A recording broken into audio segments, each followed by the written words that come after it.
Start recording. Excellent. Welcome. This is Adrian Jensen at Predictive Engineering. We also have George Laird on the line, and we're officially beginning. So if you guys have any problems with audio, there should be a questions section in the webinar window, and you can punch questions in there, comments, or whatever you need. Also, throughout the webinar, you can enter your comments or questions in there, and we'll try and get them answered during the webinar since there's two of us, or if not, we'll try and follow up with you afterwards. Also, you can always email us any sort of questions you guys have. Anyways, today we're going to be covering linear and nonlinear buckling. So, George, you online here? Yeah, good morning. So what I'll be doing when Adrian's talking, I'll be manning the question board and trying to answer questions, and likewise when I'm talking, Adrian will handle it. So we have the notes all set up and the model's ready to go.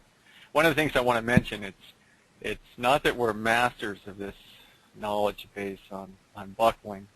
One of the reasons we do these seminars, it's wonderful for us to sort of dig into the subject and learn. We always learn a ton. So these are our findings, and they're verified against theory and some experiment. So that's it. There you go, Adrian. Go ahead. All right. So what I'm going to do, I'm going to start out with the classic Euler column buckling. And really the reason this is a good place to start is because we can build a simple beam model. We can verify our model with hand calculations, and we can analyze our beam with several different techniques, and they're all going to run really quick. And this is kind of a good approach to any sort of new analysis technique that you're working with. Is start simple, make something that runs fast, and that way you can really get a good grasp on it without waiting for a lot of analysis time. So what our first example is going to be is this simply supported beam. Simple supports at both ends, and we're going to put an axial load on the beam. And here's a little information. We'll get into this here in a second where we can do a little bit of hand calculations. But let's bring up the model, and here it is. So within FEMAP, I've created an I-beam. And let me swing this around here. You can see the I-beam cross-section. You can look at my property. If we edit the property, you can take a look at the shape. And this is one of the default shapes, I-beam or wide flange, and you can punch in all your different parameters here.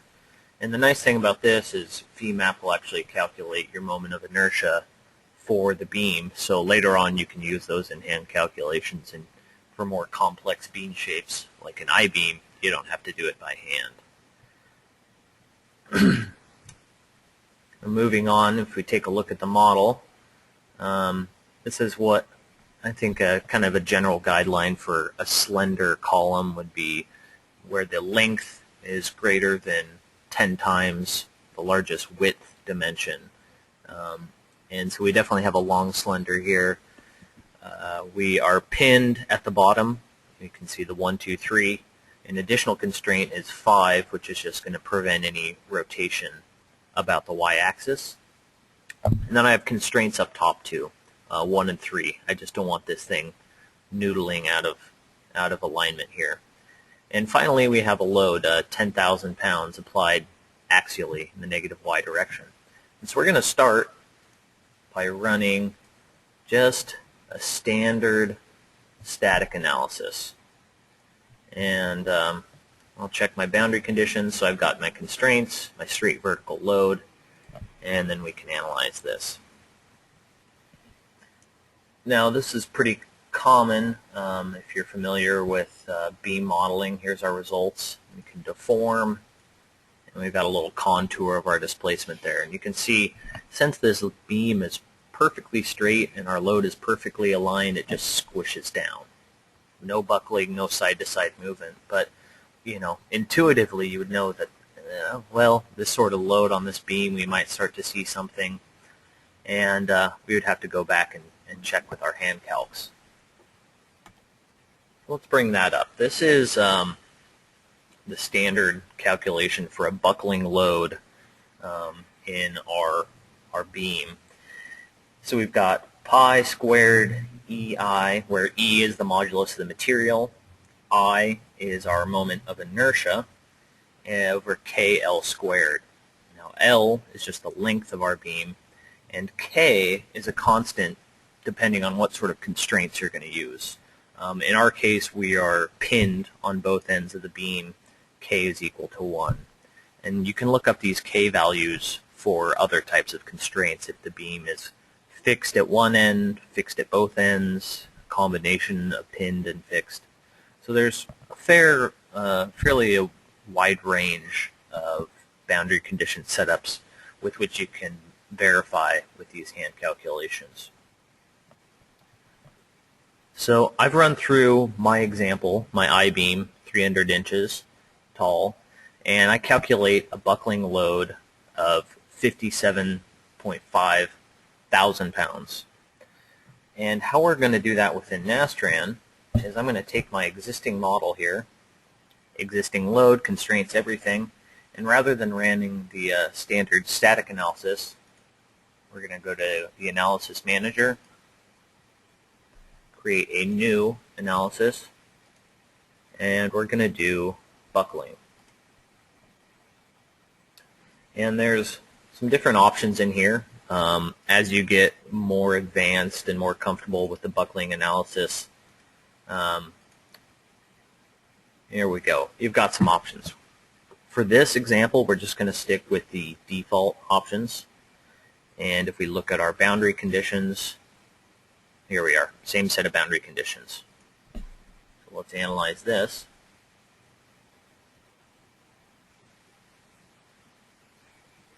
And there we go. So it has given us two output sets.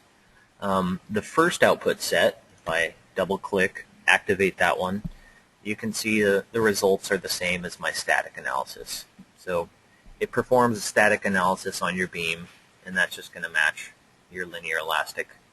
The next one here, it gives us a deformed, buckled shape, and it gives us some important information in the output set titles. It says 5.75. That is the factor of which the load I applied would be needed to buckle the beam. So 5.75 times 10,000, that matches our calculated value of 57,500 pounds force. So this is great. We've run this eigenvalue buckling, and we match up with our hand calcs. I have a little more information in the presentation here that we'll be posting online, so you guys will really be able to follow through this step by step and see exactly what I've done to set up this analysis, both for the static analysis, the buckling analysis here, and you can see how our results from the buckling analysis are correlating with the hand calculation within 0.1%, and how to do a little bit of post-processing. So this is nice for a simple example, but a lot of times our models that involve some sort of buckling don't have such a simple hand calculation to verify your results. And what we want to do is provide another way, another analysis technique to run a buckling analysis so that you have multiple analysis to compare the two. And we're going to use the static nonlinear solver. So before I do that, I'm going to make a separate load set. And what I want to do, I want to have this vertical load, but I want to have it exceed my buckling load. So I'm going to copy this load set, and we'll call this nonlinear analysis load set.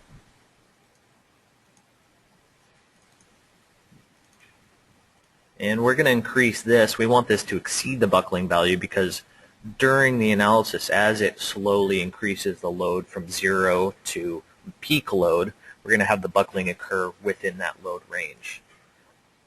So I'm going to edit this load, and we'll bump this up to 100,000 pounds. And now we'll go to the Analysis Manager.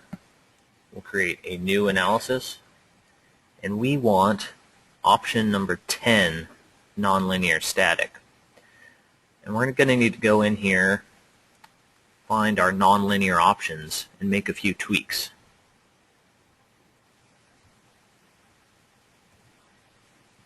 Here we are, nonlinear control options.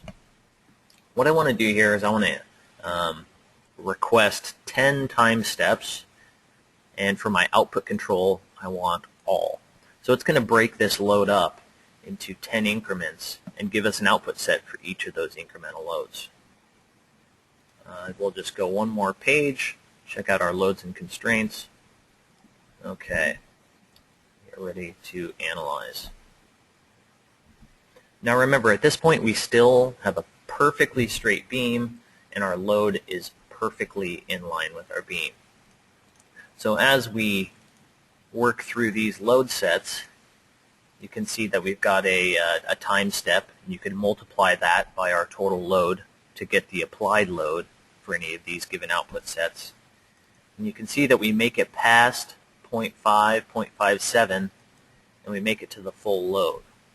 So even with this nonlinear analysis, we're going to need a little bit of something to help instigate this buckling load.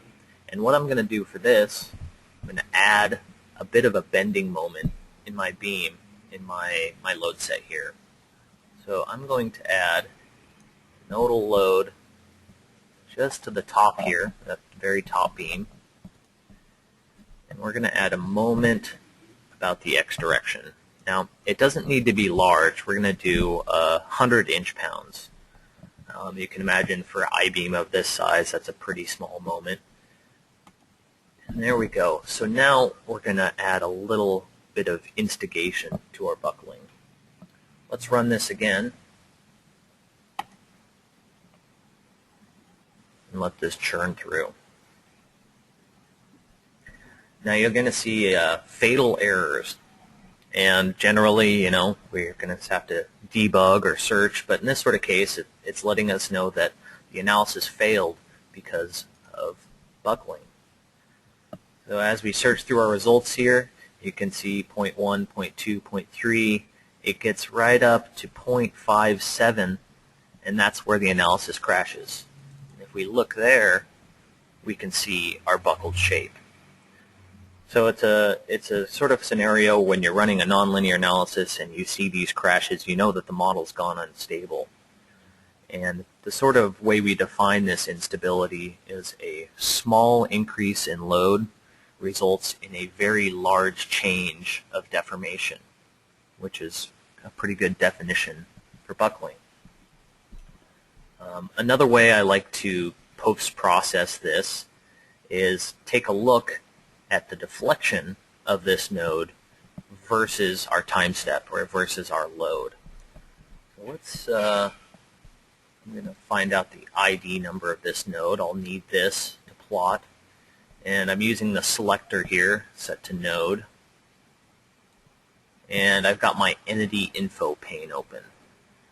And I can mouse over this node and I can see that is node number 3217.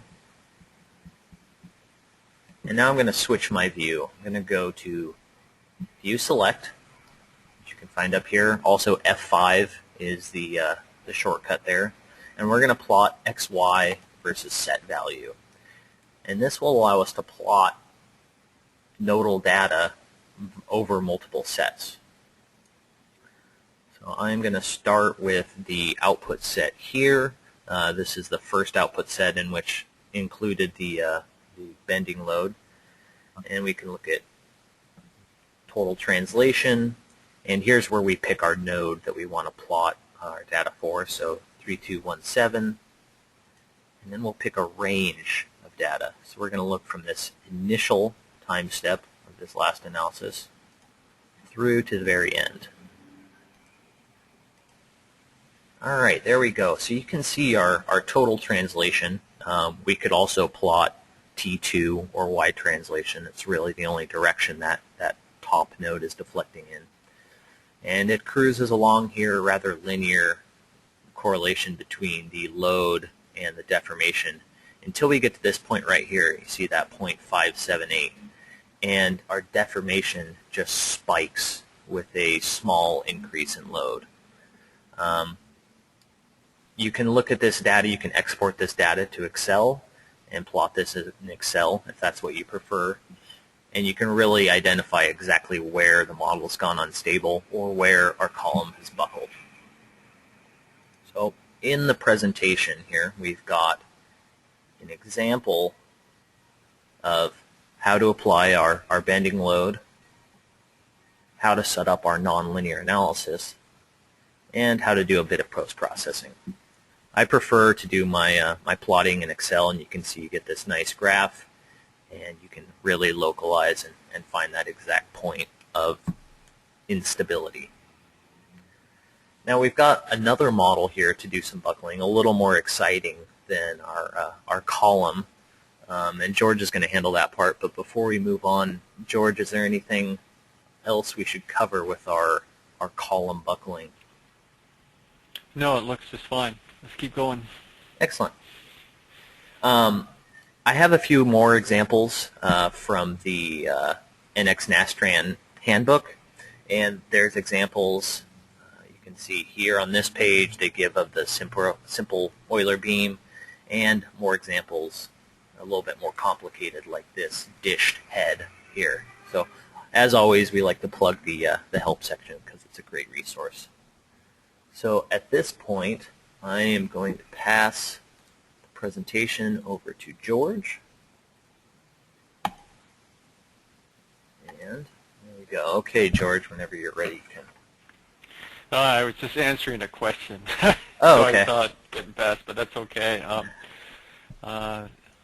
It's all yours, Adrian. You can answer the question when you see it. It's Okay. how you right-click something. Oh, okay, yeah. Saw the results. So now, hey, can you see my screen? I can see your screen. I think you're good to go. Okay, good. And back. And, of course, some more analytical calculations showing how things line up. And linear buckling, quite basic. It always seems so easy. You know, you can run through these beam columns and nod your head. And, yeah, everything seems great, fine. We're going to now make it a bit more difficult. Now it seems so logical. Now we'll make it seem not so logical. And we'll do this aluminum cylinder here with a uniform edge load around it. Go to full screen. And uniform load, simple boundary conditions just hanging on it. Very basic. Should be no problem. And some results, but instead of playing with the results, let me actually show the model. Bring that up, make that full screen, make sure I'm looking at the right model. Perfect cylinder. You've seen how to set up the eigenvalue already. No surprises, everything. So I can just go in, run it.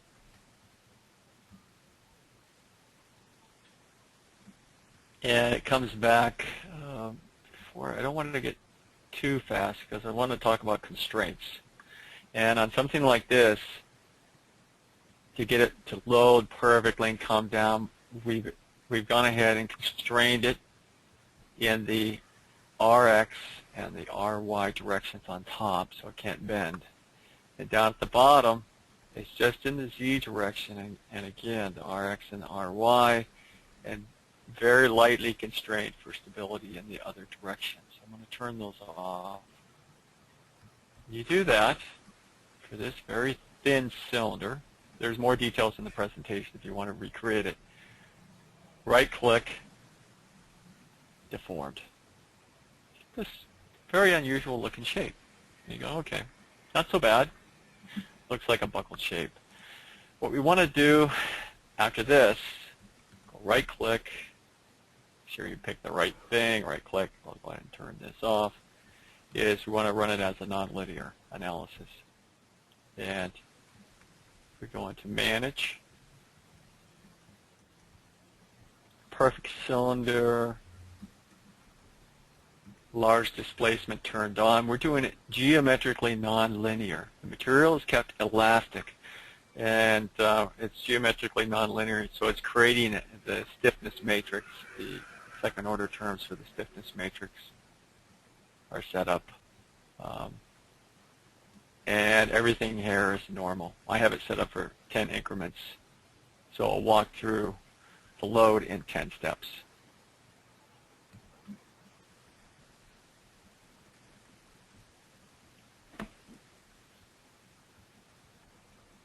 Pretty fast. Doesn't really do anything unusual. It just goes through, and you can see that it converges. It just walks through it. And what it's doing, you contour it, form it. It just squishes it down. It doesn't do anything. If you were to run this and say, well, gee, that's wonderful. This one can take 1,000 pounds of load. That's the load that we're putting on the lip. Yet the buckling analysis says it should only be able to handle 1,000 times 0.07, or 72 pounds. So they're far from agreeing on it. So what I'm going to do is show what you can do to make it not so perfect, because obviously this nonlinear analysis is wrong. And the reason of that, go back to the PowerPoint, is that it's a perfect cylinder. You can just keep loading it, loading it, loading it. It's just going to go down because it's a model. It's a numerical model. It doesn't know anything. Doesn't know any better. So it can't buckle. One of the things you can do is you can take the mold shape from the eigenvalue solution, from the buckling eigenvalue solution. You can take that mold shape and you can update the nodes on your model with a little API program, and it will move the nodes of your model just slightly into that mold shape. You can think of it as perturbing the shape. And then we can run the geometric nonlinear analysis after having the nodes just, shifted out of space, just sort of imperceptibly. So let's look at how that's done. So we'll make sure our result set is activated. It's turned on like that. Now it doesn't have to be showing. We can go ahead and we can turn it off, but it needs to be active. It needs to be ready to go. Then we go into custom tools, post processing, nodes move by deform with option. So I don't want to update anything in the Z direction, because what we want to do is have it move out of plane and shift. And set it to 0.001. It really doesn't, I could leave this on or not. It's just not that important. It's just a little convention. But 0.001, so you're just slightly scaling it. In fact, you really can't even see what you've done in 1-to-1.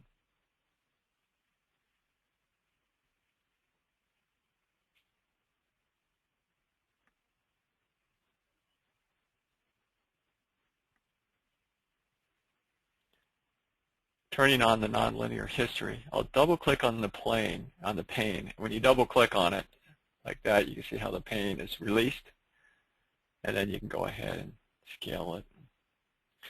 And in the prior analysis, when you had the perfect geometry, of course, it just went boom, boom, boom, done. Now, it can't find. Of course, it's not jumping up. It's actually starting to buckle.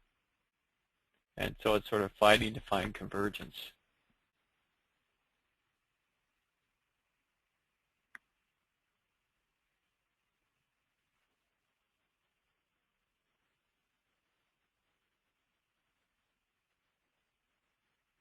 As before, when it reaches the buckling point, it can't go any farther. It says it's failed. And we can go in and deform it, and we can contour it like this. And you have real stresses because it's a full-on nonlinear analysis. And it ties in very nicely with eigenvalue buckling solution. Eigenvalue says it fails at at 72.9 or 73 pounds, and here it says it fails at 72 pounds. So within 1% or 2. So very close. So that analysis ties in. That shows how you can take something that's a perfect geometry and get it to buckle by just taking the mode shape.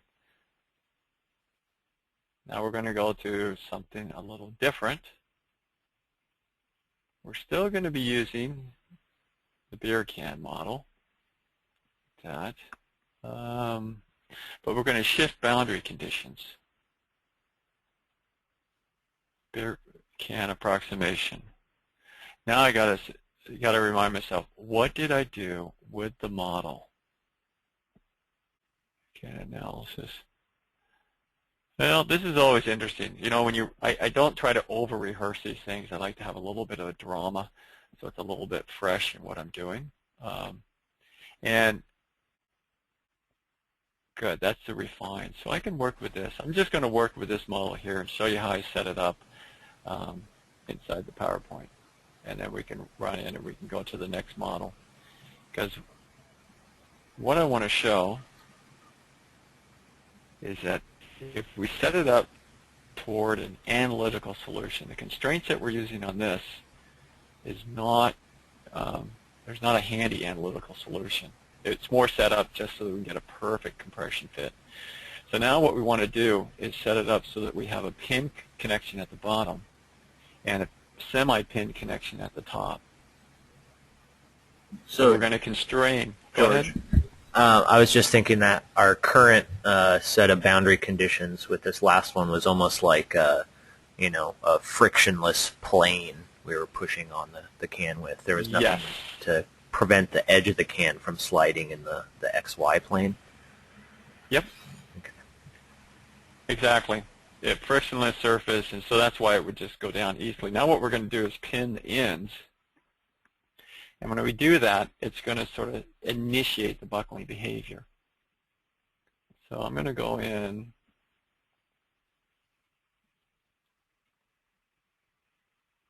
grab the nodes on the top. Got to release the Z so it can compress like that.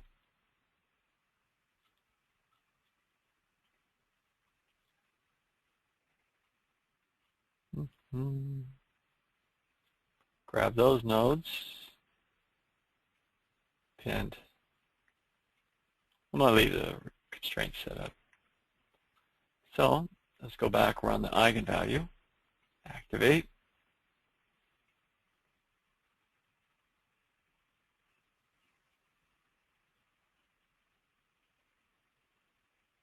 And it comes up and it gives an eigenvalue of 0.2, so it said it would fail at 200. Like this. You know what, we're 9 o'clock. We're in good timing. I'm going to turn off the constraints. Like this. So now it's predicting, with just a change of constraints being pinned on the top and bottom, it's saying it should buckle at 200 pounds. And if we go into the nonlinear, I wonder if anyone in the audience has picked up that we're actually running this analysis over the model that's been tweaked with the prior mode shape. Did you catch that, Adrian? Yeah, we're still using the perturbed model. Yeah, because it's like I changed things, and well, it's one of those. You guys remember how I mentioned at the very beginning, it's like one of the reasons we do these things is that we learn a ton. I was just going through the presentation this morning, practicing, and when I saw this model, I don't know, something that just didn't jive with me, and I started playing around with it, and I found an analytical solution, and I'll show you what I ended up doing. So anyway, that's why it sort of changed around. So with the nonlinear, comes out just about the same. But look at that. It's even a different shape. Well, well, well. Surprises never ceased. But anyway. it still fails at about the same load, this. And if you had the undeformed geometry, I hope I'm not losing you guys. Let me know, Adrian, if I'm sounding too convoluted, that if you do it with a very, very clean shape, just what I did, actually the nonlinear comes out like this too. But since things are shifting around, you get this other shape. So what the model is telling you, got a couple clues that things aren't exactly the way they should be going. It's not converged. And the confirmation of this being not converge, being the mesh not being converge, is that this is saying that it buckles at 200 pounds. Well, it just so happens that the analytical solution is around, and the analytical solution says it should buckle at 164 pounds. So that's another factor about buckling analysis, is that it's dependent upon the mesh density. And one of the recommendations that they make in the NX Nastran User's Guide, which you can find in your FEMAP install, user.pdf, chapter 22.4, linear buckling assumptions and limitations. A minimum of 5 grid points per half sine wave buckled shape is recommended. And they're saying that is that as the structure wants to buckle, you need to be able to have enough flexibility in it to capture that mold shape. It's very much just like a normal mold solution. If the structure doesn't have enough discretization in the mesh, it can't capture that shape. And that is what I was hitting on this prior model, is that it didn't have enough discretization, enough mesh elements to actually capture the buckled shape. So it was giving us a higher load than what it should have. And I think you could see the same thing on my beam model. I had, more than enough mesh on my beam model, but if we back that back down to 1 element, 2 element, 3 element, you could see that we probably wouldn't be picking up the correct load until we got to about 5 beam elements. Yeah. If you only had one, it couldn't buckle. I just had to give you a bad time about that, but you might have been able to get by with 2, but yeah, it is sensitive to mesh density. So I went back, remeshed, go back to the model. Something like this. Now it wants to work. So how do we know that? Let's go in. I got to make a new one. I set this up for LS-DYNA, so go into buckling.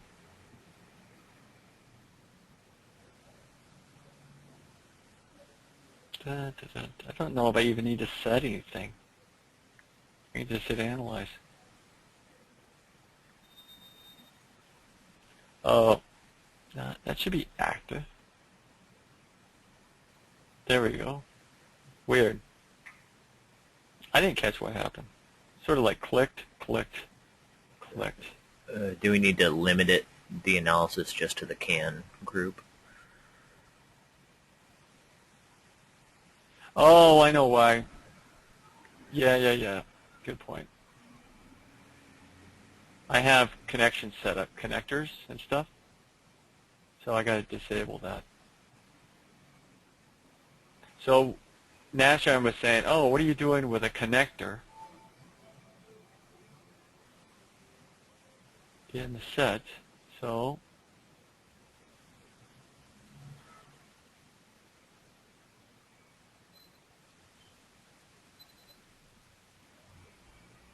no materials exist. Jeez. Complicated, huh? I don't want to destroy my LS-DYNA model. So, look at that, converged mesh.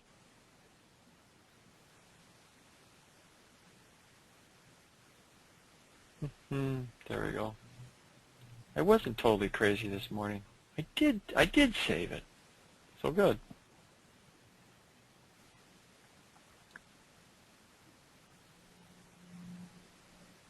Okay. We're back.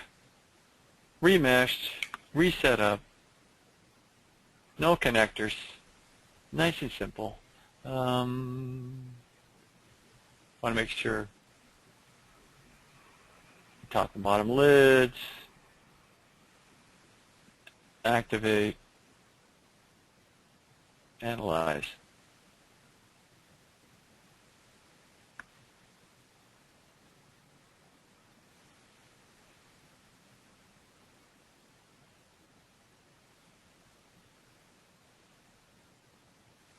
Deformed. Sort of hard to see this one. But that is the correct buckled shape for the cylinder. I don't know. It's one possible buckled shape given the constraints on this cylinder. How's that? Does that make better sense, Adrian? Yeah, it's. I think kind of what we get to through all this is you really need to be comfortable with both the eigenvalue and the nonlinear, is because some of these models can be so sensitive that you really have to. You got to check it several different ways before you can be confident in a buckled result. And it's sensitive. It can be sensitive to your boundary conditions. It can be sensitive to your meshing.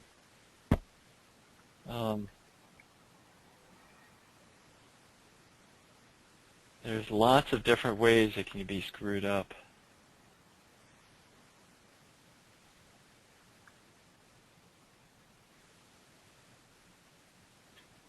So what it's doing now is going to the nonlinear. And it's doing the same thing. It gets up, close, then it starts to struggle. You can almost see right away it's about 0.16 that it's flailing at in the nonlinear history. So yeah, it's going to come out somewhat close.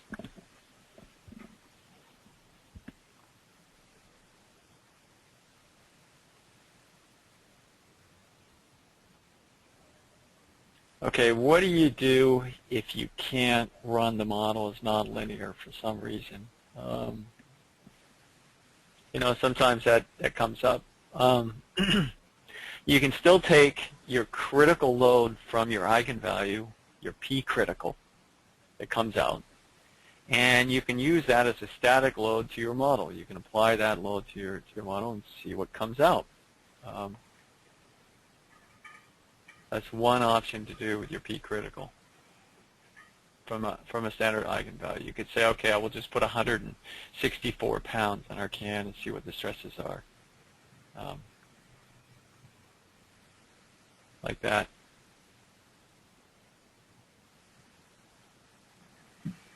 But this is one of the interests on doing the nonlinear. One of the benefits is that even though we know the buckling is 164, right before it starts to go, 11,000, 10,000, it really starts to jump up as it starts to buckle.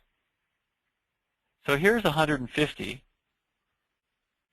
0.15, you're 10,000. And if you just slightly increase the load, this is what Adrian was saying, the stresses are jumping up significantly. It's nonlinear because the load here, 150 to 162, we're talking a change of 12 pounds, about 8%, and yet the stresses jump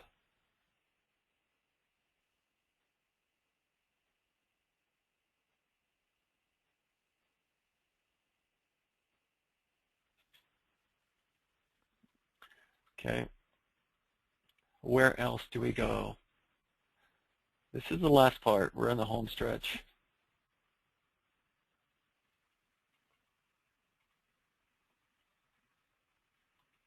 I also set up the model to run completely nonlinear using LS-DYNA. And this is where it takes it to the buckle and just keeps going and crunches it down. And so the model was built, exported out of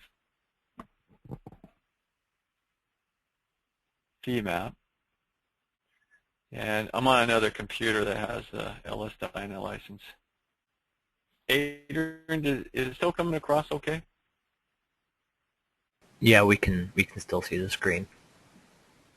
Hello? We can still see Okay. you. I don't know how much of a lag there is. Thanks. What I'm doing is I'm grabbing the LS-DYNA results from that model.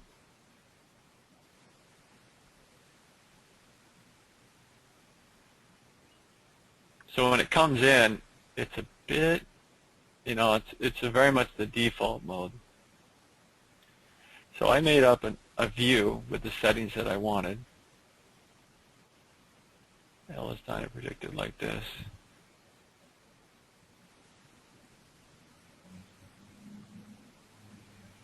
And then we can come in and we can set it up, do a multiple, animate a multiple set.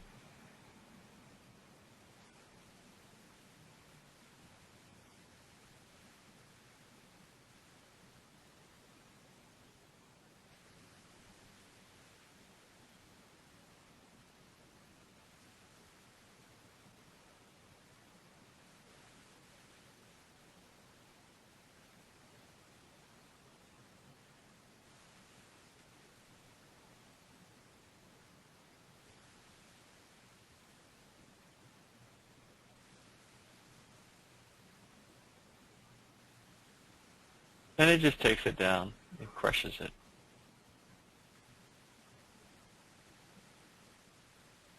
Like that.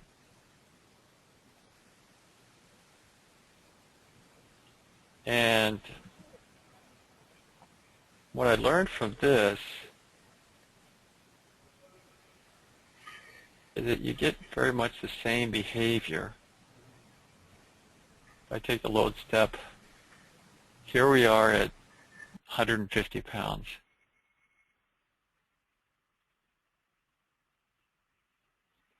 And nothing is much moving. I'm going to go ahead and set the legend so that it follows. I had it set capped at 40. So we'll go post-processing levels instead of max min.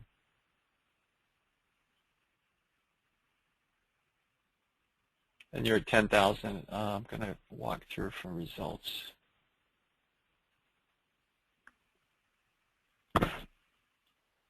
$13, 180 pounds, and it really shows the buckling. What happens when it starts to buckle is that the stresses just shoot way up. Prior buckling, very reasonable. I modeled using aluminum, and I'm assuming that it starts to yield around 40,000. So as soon as it starts to buckle, the stresses shoot up, which is what you would expect. As soon as it starts to buckle in any structure, it just walks away. And it's one of the reasons why doing an elastic analysis has value, why the eigenvalue solution does have value, because really most structures will behave elastically up to the point it just goes kaboom when it starts to buckle. And once it starts to buckle, all bets are off. I mean, everything just falls apart. And that's what this analysis shows. Once it starts to buckle, you lose all load carrying capacity. And it disappears. It just smashes into the ground. I'm going to show one last thing because maybe because I can. Remember how in part of this presentation we showed how you could take the mode shape from the eigenvalue buckling solution. You take that mode shape and you can move the nodes on the FEMAP model based on that mode shape. You can perturb that structure. You can do another form of perturbing in LS-DYNA. I'll bring up this model. This one came out of FEMAP. What I did is I added in this one command, perturbation node. And what it'll do is it'll take the nodes in the XY coordinate plane, and I'll move them by a sinusoidal function with a certain amplitude, and these are the motions that you specify. And honestly, it's a bit of just trial and error. You pick some values and you see what looks logical and you try it like that. And then what LS-DYNA will do is when it starts to solve, it will go ahead and move the nodes.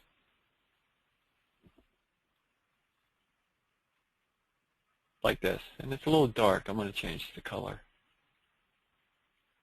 Like that. So there's my perturbed shape. Hugely, grossly moved around. And what do we have? Let's look at the stresses.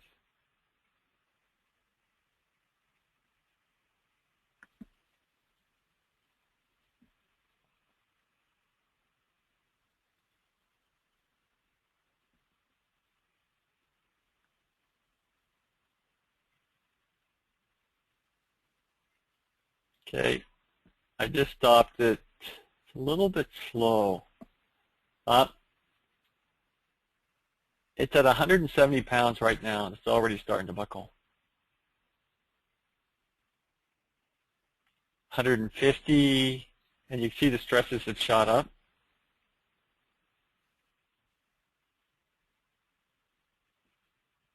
So you're 31. You can see things are moving around, but it's highly deformed.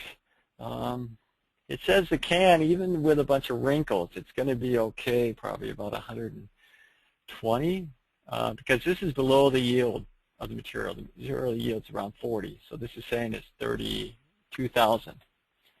And it can hold 130 pounds. And if you remove the load, it would go back to its undeformed shape. It's still elastic. And there, boom, it flipped over.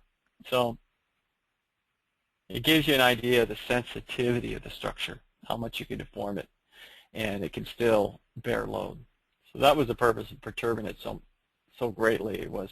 Think of it as a sensitivity, how robust your structure. The utility of this method is that it doesn't force it along a predefined path, where when you tweak the nodes using the eigenvalue mode shape, when you move the nodes that, you're sort of predetermining it to go in that direction.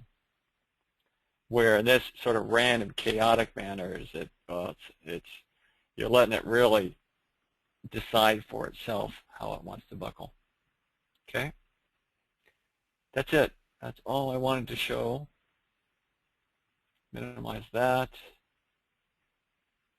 We talked about that, buckling, and then here's in the notes. Boy, for a review, summary. It can be very easy, very direct. Apply the loads, watch it buckle, offset, how to graph, analytical. Or it can get very sensitive depending upon your boundary conditions, your mesh density, and how you align the geometry, whether it's perfectly cylindrical or not, and the various ways to look at it. That's all from my side. Adrian? Yeah, I think that about covers it. We had some questions. I think most of them got answered. One of them was material nonlinearity in buckling analysis, which we don't really have time to cover in this webinar, but can easily be incorporated into the static nonlinear within Nastran. Right, but this is the point I wanted to make is when you look at it, when you're running it as a geometric nonlinear, in something like this where it's buckling at 14,000, if your yield stress for your material was at an S test of 14,000, your material nonlinearity has no influence upon the buckling. Does that make sense, Adrian? Yeah. So it's something that you're going to run through linear first, and you can determine if material nonlinearity is even relevant for the problem. Correct. Very, very much so. Is that you run through it. You can run through as eigenvalue. You can look at the loads, and you can run it as a geometric nonlinear, and you can perturb the shape of the structure in various ways, mesh density. But if you notice that it's starting to buckle way below the yield stress, then it has that material nonlinearity has no influence.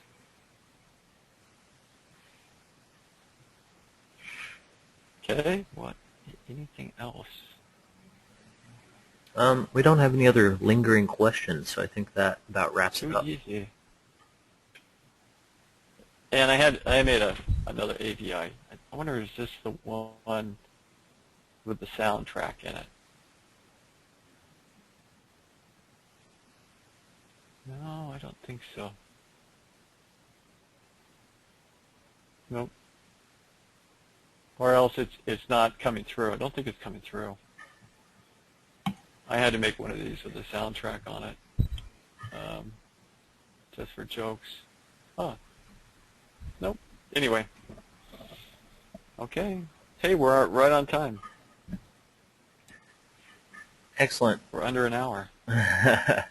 Yeah. What we'll do is that this will be that's all recorded. It'll be put up on our website along with the PowerPoint, and we'll include in the B model and the beer can model so that you guys can play around with it if you want. And that should all go up it'll be about middle of next week. They're large files. We have to do a little bit of compression, a little bit of organization before it's all ready. So that's it. Thank you very much for attending. And that's it. Adrian? Yep, that's all. Thanks, guys.